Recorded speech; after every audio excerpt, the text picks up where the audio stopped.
इतना सन्नाटा क्यों है भाई? শোলে সিনেমার এই বিখ্যাত ডায়লগটি ঘুরে এসে বললেন আমাদের প্রতিনিধি অপর্ণা গুপ্ত। তিনি গিয়েছিলেন বেনারসে।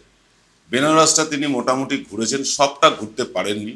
বেশ কিছু জায়গায় ঘুরেছেন, বহু মানুষের সাথে কথা বলেছেন, চায়ের দোকান, পানের দোকান, বিভিন্ন যেখানে মানুষের ভিড় বেশি সেখানে তিনি কথা বলেছেন এবং তিনি কথা বলে একটা মোটামুটি চিত্র তুলে এনেছেন এই মোদিজির কেন্দ্র বেনারসকে নিয়ে। বেনারস শুরু থেকেই কিন্তু সংবাদের শিরোনামে।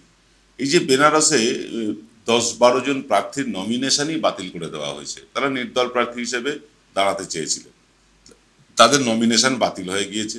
এমনকি মোদির মিমিক্রি করা একজন স্ট্যান্ড আপ কমেডিয়ান, তারও নমিনেশন বাতিল করে দেওয়া হয়েছে। প্রথমে তো তার নমিনেশন নেওয়াই হচ্ছিল না, তারপরে তার নমিনেশন নিয়েও বাতিল করে দেওয়া হয়েছে এবং তার দাবি যে তার নমিনেশন বাতিলের কোনো কারণ এখনো পর্যন্ত নির্বাচন কমিশন তাকে জানায়নি।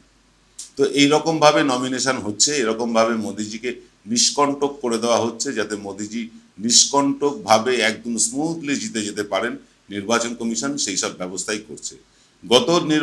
গত লোকসভা নির্বাচনেও একজন সেনা জওয়ান তিনিও নির্বাচনে দাঁড়াতে চেয়েছিলেন মোদিজির বিরুদ্ধে, কারণ পুলওয়ামার ঘটনা ঘটেছিল, তারপরেই বেশ কিছু ভিডিও এসেছিল সেনাবাহিনীর তরফ থেকে, যেখানে দেখা যাচ্ছে জলের মতন ডাল শুকনো রুটি দিয়ে সেনাবাহিনীদের খেতে দেওয়া হচ্ছে। সে ভিডিও সত্যতা আমরা যাচাই করিনি, আপনারাও হয়তো করেননি, কিন্তু সেরকম ভিডিও ভাইরাল হয়েছিল। সেরকম সেই যে জওয়ান এই ভিডিওটি করেছিলেন সেই জওয়ানই দাঁড়াতে চেয়েছিলেন মোদিজির বিরুদ্ধে, কিন্তু তারও নমিনেশন বিভিন্ন কারণ দেখিয়ে বাতিল করে দেওয়া হয়েছে এবং নিষ্কণ্টক করা হয়েছে মোদিজির জয়ের যাত্রাপথকে। এবারেও তাই কি করা হয়েছে? মোদিজির কি প্রভাব বেনারসে, কারণ সারা উত্তরপ্রদেশ জুড়েই একটা কিন্তু রাম মন্দিরের প্রভাব বা হাওয়া একটা চলছে, এটার মধ্যে কোনো ভুল নেই। যদিও সে হাওয়া উত্তরপ্রদেশের বাইরে কোথাও বেরোয়নি, কিন্তু উত্তরপ্রদেশে মোদিজি ভীষণ ভালো গ্যাঁড়াকলে পড়েছেন। সেই গ্যাঁড়াকল নিয়ে আমরা আলোচনা করব আজকের ভোটের হাওয়ায়।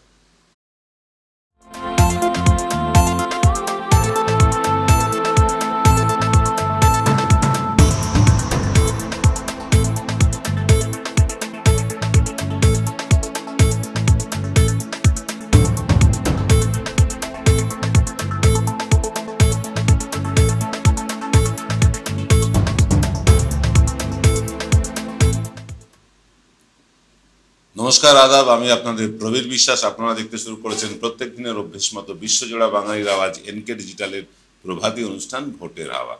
আজকের ভোটের হাওয়া বেনারস। বেনারসের ভোটের হাওয়া কেমন তা আমরা ঘুরে দেখেছি। আমাদের প্রতিনিধি অপর্ণা গুপ্ত তিনি গিয়েছিলেন, 2-3 দিন থেকে এসেছেন। 2-3 দিনে যতটুকু ভোটের হাওয়া বা ভোটের উত্তাপ নেওয়া যায় ততটাই তিনি নিয়ে এসেছেন, সে কথাই আলোচনা করব। কিন্তু তার আগে বলছি গ্যাঁড়াকলের কথা। মোদিজি কিন্তু বেশ গ্যাঁড়াকলে ফেসে গিয়েছেন। উত্তরপ্রদেশের মুখ্যমন্ত্রী যোগী আদিত্যনাথ তিনি স্পষ্ট বুঝে গিয়েছেন তিনি যতই দক্ষ প্রশাসক হন, যতই দক্ষ সংগঠক হন, তা কিন্তু মোদি অমিত শাহের জীবদ্দশায় প্রধানমন্ত্রী হওয়া হবে না, এটা কিন্তু পরিষ্কার। গোরখপুর লবি এবং নাগপুর লবিকে একেবারে ধূলিসাৎ করে দিয়ে গুজরাট লবি কিন্তু একচ্ছত্র আধিপত্য চালাচ্ছে পুরো বিজেপির ওপরে। এবং জেপি নাড্ডা তো স্পষ্ট বলেই দিয়েছেন তাদের দল এখন স্বয়ংসম্পূর্ণ, আর আরএসএস এর দরকার নেই। খেপে লাল গোরখপুর লবি, খেপে লাল নাগপুর লবি। কার্যত আরএসএস প্রায় বসেই গিয়েছে নির্বাচনে।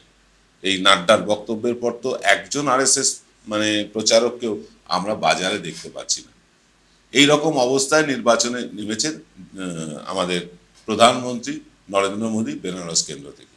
বিপুল ভোটে জয়ী হয়েছিলেন গতবার, এবারেও তার জয়ের সম্ভাবনা বেশি। আমাদের প্রতিনিধি অপর্ণা কিন্তু এই কথাই বলছেন। সমস্ত বেনারস জুড়ে মোদির কাটআউট, মোদির ছবি একদম 6 লাভ হয়ে আছে। কিন্তু আশ্চর্যজনকভাবে অপর্ণা যেটা জানাচ্ছেন, মানুষ কিন্তু মুখ খুলছে না। খুব সিগনিফিকেন্ট ব্যাপার, তাৎপর্যপূর্ণ ব্যাপার। মানুষ বেনারসের কেউ বলছেন না, জোর দিয়ে বলছেন না আয়েগা তো মোদিহি। তারা এটাও বলছেন না যে মোদিকেই ভোট দেব। জিজ্ঞাসা করলে তারা সবাই কিন্তু মুচকি হেসে বলেছেন 1 তারিখ দেখা যায়গা, অর্থাৎ 1 তারিখে দেখা যাবে, 4 তারিখে নয়। খেয়াল করুন, 1 তারিখ হচ্ছে মোদির ভোটের দিন। সেই দিনকেই নাকি দেখা যাবে, সেই দিনকেই নাকি খেলা হবে। কি খেলা হবে আমরা বুঝতে পারছি না, কারণ মানুষ একেবারে চুপচাপ। তবে ধারণা অনুযায়ী যা দেখা যাচ্ছে, ওভারঅল মোদিজি এখান থেকে জিতবেন, কিন্তু জিতলেও তার জয় কি একেবারে নিষ্কলুষ হবে? কারণ বেশ কিছু নির্দল প্রার্থীকে নির্বাচন কমিশন কোনো কারণ না দেখিয়ে তাদের নমিনেশন বাতিল করেছে। এটা নির্বাচন কমিশনের পক্ষে যায়নি, মোদিজির পক্ষেও যায়নি স্বাভাবিকভাবে। এছাড়াও মোদিজির কিন্তু গলার কাঁটা হয়ে দাঁড়িয়েছে আরএসএস এবং স্বয়ং যোগী আদিত্যনাথ। কি সেই কাঁটা? সেই কাঁটা হচ্ছে যে যোগী আদিত্যনাথ খুব ভালো করে বুঝে গিয়েছেন তার জীবদ্দশায় অমিত শাহ এবং নরেন্দ্র মোদী যতদিন বেঁচে থাকবেন ততদিন এই যোগী আদিত্যনাথ বা নীতিন গডকরি এদের প্রধানমন্ত্রী হওয়া হবে না। গুজরাট লবি দেশ শাসন করবে, গুজরাটিরাই দেশ চালাবে, দুই গুজরাটি রাজনীতি চালাবে, আর দুই গুজরাটি চালাবে দেশ, যেমন দেশের অর্থনীতি যেমন চালাচ্ছে। একদিকে আদানি আম্বানি, একদিকে অমিত শাহ নরেন্দ্র মোদী। গুজরাটিদের এই একাধিপত্য যোগী আদিত্যনাথ মেনে নিতে পারছেন না। উত্তরপ্রদেশের বেশিরভাগ জায়গায় কিন্তু বিজেপি কর্মীরা বসে গিয়েছেন, তারা কাজ করছেন না নির্বাচনে। গত যে 5টা দফা হয়ে গেল তাতে কিন্তু পরিষ্কার দেখা গিয়েছে বিজেপির একটা বড় অংশ নির্বাচনে কিন্তু নিষ্ক্রিয় আছে। বাকি রয়েছে 120টা আসনের নির্বাচন বাকি 2 দফায়। এই 120টা আসনের মধ্যে উত্তরপ্রদেশেও বেশ কয়েকটি আসন আছে। উত্তরপ্রদেশ বরাবরই বিজেপির কেন, যারা কেন্দ্রের ক্ষমতায় আসে তাদের কাছে ফ্যাক্টর। কারণ বলা হয় দিল্লি যাওয়ার রাস্তা নাকি উত্তরপ্রদেশ দিয়েই যেতে হয়। আমরা এই নিয়ে বিস্তারিত আলোচনা করব, তবে তার আগে নিয়ে নেব ছোট্ট একটা বিরতি। জয়গুরু রত্নভান্ডার জ্যোতিষ সীমা, এখানে গোল্ড মেডেলিস্ট জ্যোতিষী বসেন। হাই কোয়ালিটির আসল গ্রহরত্ন সবচেয়ে কম দামে এখানে পাওয়া যায়। স্থান বেলঘড়িয়া রানী পার্ক, বটতলা, 2 নম্বর রেলগেটের নিকটে। 9681345722 এবং 9007778922।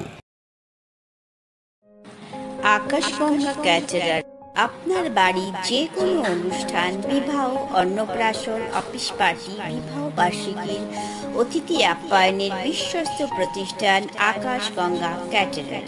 আমাদের ফোন নাম্বার হলো 8240033987। ফিরলাম বিরতির পর। আপনারা দেখছেন এনকে ডিজিটালের প্রভাতী অনুষ্ঠান ভোটের হাওয়া। উত্তরপ্রদেশে অনেকগুলো ফ্যাক্টর। মোদিজিকে যেমন বিরোধী দলের সাথে লড়তে হচ্ছে, তেমনি লড়াই করতে হচ্ছে তার নিজের দলের লোকজনের সাথে। কারণ মোদিজি তার নিজের দলের লোককেও রেয়াক্ট করেননি। বহু জায়গায় তিনি নিজের দলের লোকের সাথেই কিন্তু বেইমানিটা করেছেন। লালকৃষ্ণ আদবানির কথাই ধরুন না, যে লালকৃষ্ণ আদবানির হাত ধরে তার জাতীয় রাজনীতিতে প্রবেশ এবং উত্থান, সেই লালকৃষ্ণ আদবানিকে তিনি আজ কোন জায়গায় রেখেছেন? যখন লালকৃষ্ণ আদবানিকে রাষ্ট্রপতি করার কথা উঠল, তখনই কিন্তু আদালত প্রশ্ন তুলল অযোধ্যায় বাবরি মসজিদ ভাঙায় লালকৃষ্ণ আদবানির ভূমিকা নিয়ে। তারপর আবার সব চুপচাপ, ভোট মিটে গেল, সব চুপচাপ। অর্থাৎ বুঝতে পারছেন, ইচ্ছাকৃতভাবে কোর্টকে দিয়ে এই মামলাটা তোলা হয়েছিল যাতে আদবানির রাষ্ট্রপতি হওয়া না হয়। তো এই রকম যার চরিত্র, তিনি যার হাত ধরে উঠেছেন, যাদের হাত ধরে চলেছেন, তাদেরকেই তিনি বেইমানি করেছেন। আম্বানি আদানিদের কথাই ধরুন। এই আম্বানি আদানিদের মদতপুষ্ট হয়ে তাদের বিমানে চেপে প্রচার করে কত কি না করলেন আদানি আম্বানিদের হয়ে। তারপরে তিনি কি বললেন? এই আম্বানি আদানিদের কালো টাকা টেম্পো ভরে ভরে কংগ্রেসের কাছে গেছে। অর্থাৎ তিনি ইন্ডিকেট করে দিলেন যে আদানি আম্বানিদের কাছে কালো টাকা আছে এবং টেম্পো করে সেই টাকা পাঠানো হয়। তাহলে বুঝতে পারছেন, তিনি যাদের হাত ধরে এগোন তাদেরকেই তিনি ড্যামেজ করেন। আগামীকাল যে অমিত শাহ ড্যামেজ হবেন না নিশ্চিত কি আছে? যে অমিত শাহ বলে বলিয়ান হয়ে তিনি খুব গরম গরম বক্তৃতা দেন, সেই অমিত শাহকে তিনি আবার কোনো মামলায় ফাঁসিয়ে দিয়ে জেলে পাঠিয়ে তার রাস্তাকে নিষ্কণ্টক করবেন না, এটার কি গ্যারান্টি আছে? স্বৈরাচারীদের নিয়মই তাই, তারা তাদের ডান হাত তাদের বাঁ হাতকে বিশ্বাস করে না। নরেন্দ্র মোদীও কাউকে বিশ্বাস করেন না, কাউকে বিশ্বাস করেন না। তার যারা একেবারে ঘনিষ্ঠতম লোক বলে পরিচিত তাদেরকেও তিনি কিন্তু তাদের পেছনেও ফেক লাগানো রয়েছে, তাদের পেছনেও কিন্তু নজরদারি চলে। এটা কিন্তু বাস্তব সত্য। এবং গুজরাটের লবি, যে গুজরাট লবি, অমিত শাহ নরেন্দ্র মোদীদের লবি, সেই লবির আজকে সারা দেশে কিন্তু বিজেপিকে কায়েম করে নিয়েছে, বিজেপিকে করায়ত্ত করে নিয়েছে। এখন তারা কিন্তু আর আরএসএসকেও পাত্তা দিচ্ছে না। জেপি নাড্ডা পরিষ্কার বলেছেন যে আরএসএসকে আমাদের আর দরকার নেই। এই রকম অবস্থায় একটা দম্ভ নিয়ে, একটা অহংকার নিয়ে 400 আসন পার করবার যে গ্যারান্টি, অহংকার, সেই অহংকার নিয়ে ভোটে নেমেছিলেন নরেন্দ্র মোদী। এবং বিভিন্ন রকম চেষ্টা চালানো হয়েছে, নৈতিকভাবে নয়, অনৈতিকভাবে ভোটটাকে ম্যানিপুলেশন করার। যেমন ধরুন এই যে ভোট পার্সেন্টেজ বেড়ে যাওয়া, 6 থেকে 8% ভোট বেড়ে গিয়েছে। যে ভোটটা হয়েছে ভোটের দিনকে, সেই ফর্ম 17C অনুযায়ী যা ভোট হচ্ছে, 11 দিন পরে দেখা যাচ্ছে 6 থেকে 8% ভোট বেড়ে যাচ্ছে, অর্থাৎ কেন্দ্র পিছু 28,000 ভোট বেড়ে যাচ্ছে।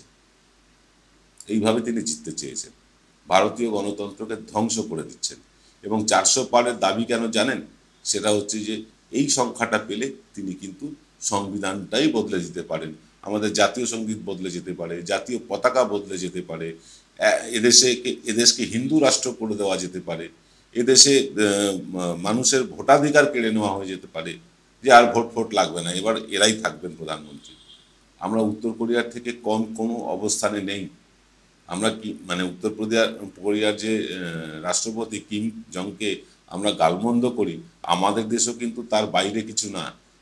আমি এক ভদ্রলোকের সাথে কথা বলছিলাম, যিনি বিদেশের কাগজপত্র বা বিদেশের বিভিন্ন পোর্টাল বা বিভিন্ন ম্যাগাজিন ইত্যাদি নিয়ে স্টাডি করে, অসীম রায়। তিনি সেনাবাহিনীর লোক, তাকেও একদিন নিশ্চয়ই চ্যানেলে নিয়ে আসবো আমরা। অসীম রায়ের সাথে কথা বলছিলাম, তিনি বলছেন বিদেশের সব কাগজ চাইছে যে মোদির হাতে যেন আর ক্ষমতা না যায়। মহুয়া মৈত্র প্রশ্ন করেছিলেন না সংসদ ভবনে, তিনি বলেছিলেন যে ये सवाल नहीं है कि आग किसने लगाई, অর্থাৎ এটা প্রশ্ন নয় যে আগুন কে লাগিয়েছে। তিনি পরে বলেছিলেন সওয়াল হ্যায় বন্দর কা হাত মে মাচিস কি তিলিয়া কিসনে দি, অর্থাৎ বাঁদরের হাতে দেশলাই কাঠিটা কে দিয়েছে।